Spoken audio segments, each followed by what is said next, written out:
حصہ بنائیں اور بڑھاپے میں اللہ کی رحمت کے طلبگار ہیں۔ ناظرین، بڑھاپا انسان کی زندگی کا وہ مرحلہ ہے جب طاقتیں کمزور پڑ جاتی ہیں، جسمانی قوت جواب دے جاتی ہے اور دنیاوی دلچسپیوں کی جگہ آخرت کی فکر بڑھ جاتی ہے۔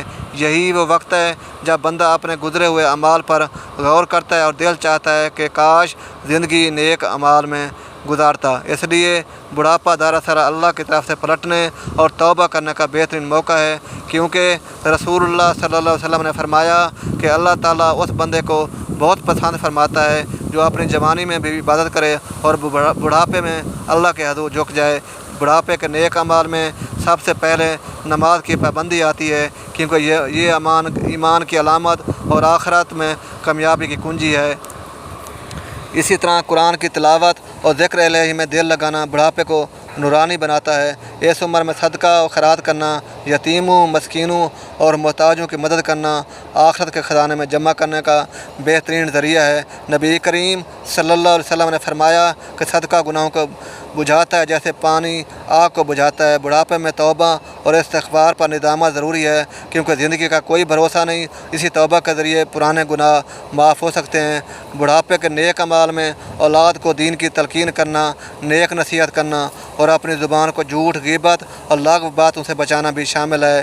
اس عمر میں انسان کے لیے سب سے بڑی کامیابی یہ ہے کہ وہ دنیا سے ایمان کے ساتھ رخصت ہو اور اللہ کے حضور اس حال میں جائے کہ زبان پر کلمہ طیبہ ہو۔ لہذا بڑھاپے میں زیادہ سے زیادہ نفل عبادت، دعائیں اور درود شریف اور دلوں کو جوڑنے والے اعمال کرنا چاہیے، کیونکہ یہ سب اعمال آخرت میں روشنی اور جنت کی نعمتوں کا باعث بنیں گے اور یہی بڑھاپے کا سب سے قیمتی سرمایہ ہے۔ بڑھاپے میں نیک اعمال کی اہمیت اس لیے بھی بڑھ جاتی ہے کہ یہ عمر انسان کے لیے آخرت کی تیاری کا آخری موقع ہوتی ہے، کیونکہ جوانی میں غفلت اور دنیاوی مصروفیات کی وجہ سے جو کوتاہیاں ہوئیں ان کی تلافی کا بہترین وقت بڑھاپا ہے۔